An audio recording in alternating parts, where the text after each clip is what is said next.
મુખ્યમંત્રી ભૂપેન્દ્ર પટેલની ઉપસ્થિતિમાં પાલીતાણાની પવિત્ર ભૂમિ પર આદિવીર છરી પાલિત સંઘ કાર્યક્રમ ધર્મસભા યોજાઈ।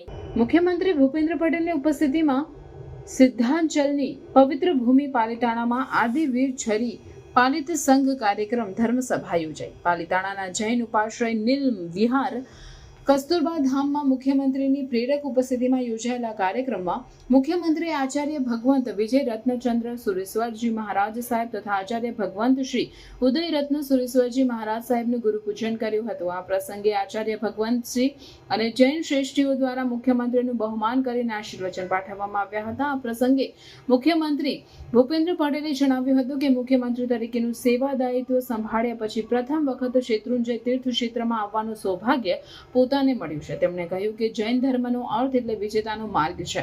જૈન સમાજમાંથી ક્ષમાનો ગુણધર્મ શીખવા જેવો છે। તેમણે ઉમેર્યું કે ક્ષમા માંગે તે વીર અને ક્ષમા આપે તે મહાવીર કહેવાય છે। મુખ્યમંત્રીએ સ્પષ્ટપણે જણાવ્યું કે ભગવાન મહાવીરે વર્ષો પહેલા પર્યાવરણની જાળવણીની વાત કરી હતી। તેમણે પાણીને ઘીની જેમ વાપરવાની સલાહ આપી હતી। આજે આપણા વડાપ્રધાન નરેન્દ્રભાઈ મોદીએ કેચ ધ રેન સંકલ્પ આપીને વારસદારને ટીપા ટીપા પાણીને જમીનમાં કેવી રીતે સંગ્રહ કરી શકાય તે અંગેનો ખ્યાલ વ્યક્ત કર્યો છે। પર્યાવરણનું ધ્યાન રાખી સેવા સાથે જૈન સમાજ વિકસિત ભારત 2047ના સંકલ્પમાં સહભાગી બને તેવી અભ્યર્થના મુખ્યમંત્રીએ વ્યક્ત કરી હતી। આ પ્રસંગે આચાર્ય ભગવંત શ્રી વિજય રત્નચંદ્ર સુરેશ્વરજી મહારાજ સાહેબે જણાવ્યું હતું કે આપણું ગુજરાત સંતો અને મહંતોની પવિત્ર ભૂમિ છે, જેથી ગુજરાતનો સાંસ્કૃતિક વારસો ખૂબ જ સમૃદ્ધ છે।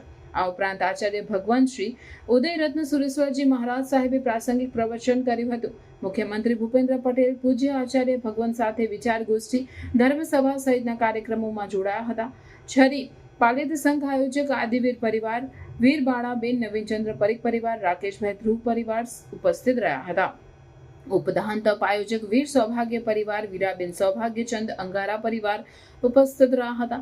આ પ્રસંગે ધારાસભ્ય ભીખાભાઈ બારૈયા, જિલ્લા collector R K. Mehta, range IG Gautam Parmar, in-charge જિલ્લા વિકાસ અધિકારી ડી.એમ. સોલંકી, પોલીસ અધિકારી હર્ષદ પટેલ, આગેવાન મહેન્દ્રસિંહજી સરવૈયા સહિત આગેવાનો તથા જૈન અગ્રણીઓ ઉપસ્થિત રહ્યા હતા।